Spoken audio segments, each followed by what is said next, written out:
వచ్చింది. ఎంత తింటున్నా మాకే తెలియదు. ఎంత రాగి బిందుతోనే ఒక బింది, ఎంత రాగి బిందు పంపించేది అన్నం. అందరం ఇలా వడ్డించుకొని మా అత్తగారు అలాగే ఎట్టింది.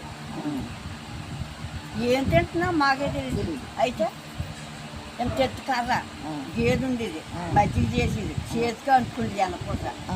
ఎండాకాలం వస్తే ఎంత అన్నం ఎట్టి, ఎంత కూడి ఎట్టేది. నేను తినేదాన్ని, మా తోటకోళ్ళు తినేది. ఊరికయ్యా దాని కడుపు చీమ పోతుంది, అది తినదే, అది తినేది కదా. నేనా ఇంత అన్నం, ఇంత మజ్జిగి, తాటి బెల్లం, ఆవకాయ పచ్చడి, మాగాయ పచ్చడి, ఇంట్లోను మరి తెలపిండోడేలు అన్నీ ఉండి. నీకు ఏది నచ్చితే అది తీసుకొని తినేది మా అత్తగారు. నాకు నచ్చింది నంచుకొని తినేదాన్ని, ఎంత కూడి తినేదాన్ని. మా తోటకోళ్ళు తినేది కదా, దాని కడుపు చీలిపోతుంది తినదే. ఎంత ఎండాకాలం అయినా మా అత్తగారు ఎంత మజ్జిగ వేసి ఎంత అన్నం పెట్టి